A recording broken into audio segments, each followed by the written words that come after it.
Hi everybody, Julie Paquette, probate and estate planning attorney here.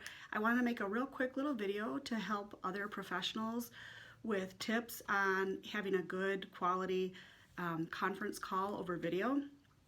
Over the last 2 weeks, I have been in a ton of meetings over video, new client consults, client follow-up meetings, group meetings for professionals, and happy hour meetings, the whole range.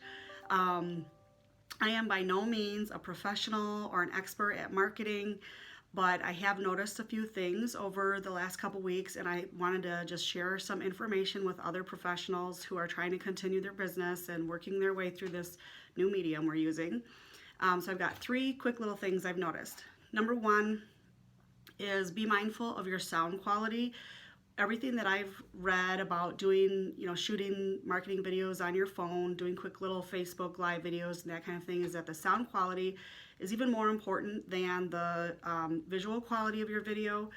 And it's true if you think about it. If you're listening to a little clip or something and there's a lot of background noise or there's junk coming in that's just kind of annoying, that is really aggravating more so than a poor visual quality. So that's really important. So pick an area that obviously has the least amount of background noise possible. Also think about your room that you're shooting in. A lot of times your home office really is not the best. There's not a lot of upholstered furniture in there. It's usually, a lot of hard surfaces, and sound bounces off that. It's kind of echoey, and it might actually make you sound like you're in your bathroom. So your living room or another room in your house may be better, something that's got a lot of furniture, carpeting, drapery, something that's going to help absorb noise. I know it's hard. Most of us have our kids at home with us, and that may not be possible. I've actually gone outside to shoot videos because even with all the traffic and animals and things outside, it's quieter than being in the house with my kids, and I'm not having people walk in the middle of my video. So just try to think about that. Also, if you're in a group meeting, if you're not actively participating in that part of the discussion, you can go ahead and mute yourself on the screen, and that helps a lot.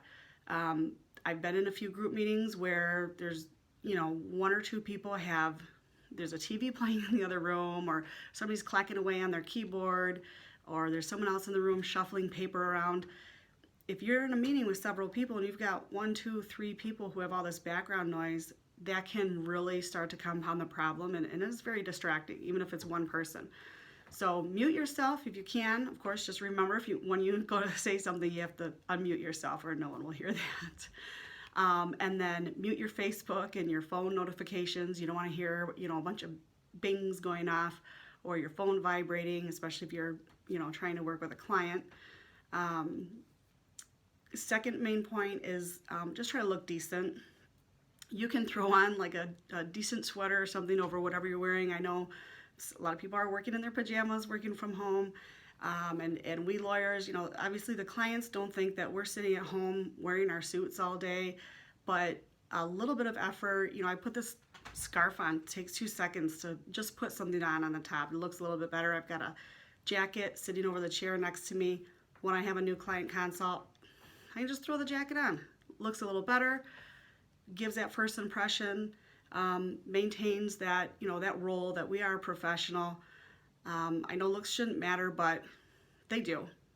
We know that looks do matter. So just, you put a little two seconds into putting a little effort into looking decent. And then the third point, be mindful of your surroundings and what the other people are going to see. Like when you have, for instance, I'm sitting here in front of this window, when the sun's coming in really bright, it can really make my head look deformed if it's really bright. And just pivoting a little bit here makes the quality a lot better. That said, you can see me in this glass behind me, so be mindful of that. Glass cabinets, windows, even your eyeglasses. People who wear eyeglasses, I can see your computer screen on your eyeglasses, which you can't see. So think about what's behind you or what the other people are seeing, and hopefully whatever you have on your computer screen is totally professional and appropriate, right?